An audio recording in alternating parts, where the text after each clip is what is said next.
Reissun toisena etappina meillä oli postikorttimaisemainen Almenalp Sveitsissä. Reitti starttasi pienestä kylästä ja reitin lähtöpisteenä toimi jonkinlainen maatila. Saavuimme paikalla myöhään illalla, joten ladon ja traktorin vieressä piti vähän ihmetellä, että saavuttiinkohan me nyt varmasti oikeaan paikkaan. Tien päädystä löysimme kuitenkin kaapelihissin ja parkkipaikan, joten oikeassa paikassa oltiin. Reitistä en tiennyt paljoakaan etukäteen, vain sen, että se oli monessa paikassa arvosteltu yhdeksi Sveitsin parhaimmista Via Ferrata-reiteistä. En oikeastaan halunnutkaan tietää sen enempää etukäteen. Siinä on vielä toinen, mutta sinä varmaan just yltät siitä.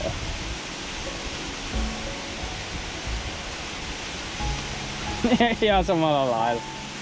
Se oli niin liukas se kivi. Mä yritin sitä kiveen kautta ottaa tukea, mutta ei se onnistu. Joku on 20. Ei oo vielä. Reitin alussa oli paljon osuuksia, joissa käytettiin taas näitä tappeja etenemiseen. Nämä ovat itse asiassa aika hauskoja edettäviä, etenkin kohdissa, missä kuljetaan vuoren syrjää pitkin. Tuntuu vähän kuin tyhjän päälle menisi. Samaan aikaan horisontissa siintää laajat, vehreät niittymaisemat ja alapuolella vesiputous. Fiilis oli jotenkin epätodellinen. Voiko tämä olla muka todellista?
Sen lisäksi, että reitti oli maisemiltaan ja kiipeilyltään monipuolinen, sisälsi Via Ferrata myös erilaisia reittivaihtoehtoja. Valitsimme ilmeisesti sen helpomman variaation, joka jäi hieman harmittamaan Anttia. Hetken mietimme, voisimmeko vielä mennä hieman taaksepäin ja vaihtaa variaatiota. Reitillä oli kuitenkin aika paljon muitakin, joten päätimme Antin kanssa, ettei vastavirtaan kulkeminen olisi varmaan fiksu.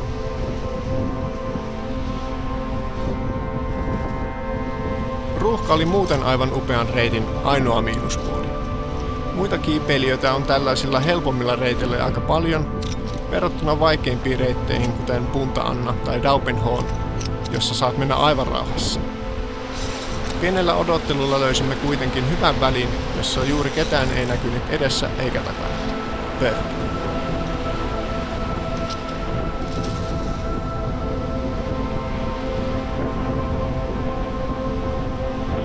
Aiemmin olimme nähneet vesiputouksesta vilauksia, mutta nyt tuli pitkä osuus, jossa kiivettiin aivan vesiputouksen vieressä tai sen päällä. Todella siistin tuntunen pätkä. Semmonen uniikki kokemus. Ei tällaista patikoimalla pysty kokemaan.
Oman tunnelmansa tarjosi tämä ruosteen peittämä, natiseva ja paukkuva pieni silta, joka ei herättänyt kyllä minkäänlaista luottamusta.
Seuraavaksi olikin luvassa vähän pidempi silta.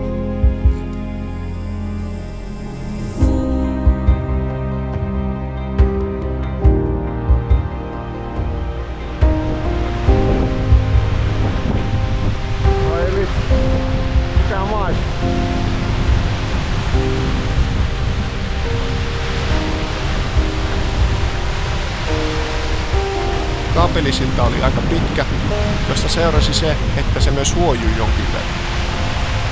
Lisähuojuntaa tarjosi solassa vallitseva kova kylä. Täytyy paha vaihtaa näitä karatin.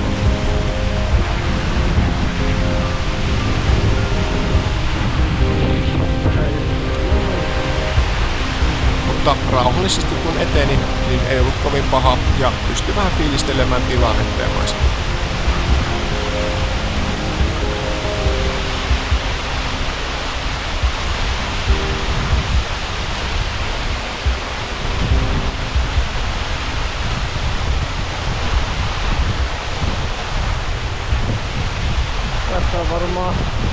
Kaikkein heiluvin kohta.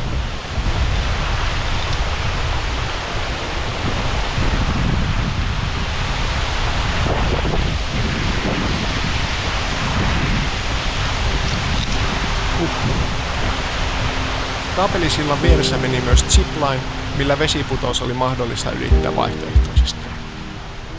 Kiinnostuneena katsottiin Antin kanssa sitä, mutta tämä olisi ilmeisesti vaatinut jonkinlaisen jarrukarabiinin, mitä meillä ei ollut. Joku hullu kuitenkin meni ziplinea pitkin ja katseltiin Antin kanssa huvittuneena, kun tyyppi vaan jarrutti hanskoillaan lopussa. Kaveri meni kaapelisiltaa pitkin takaisin ziplinein alkuun ja aiku uudestaan. Toistin tämän varmaan 5 kertaa. Joka kerta riemun kiljahduksia päästä. Hyvä asenne. Mites tää?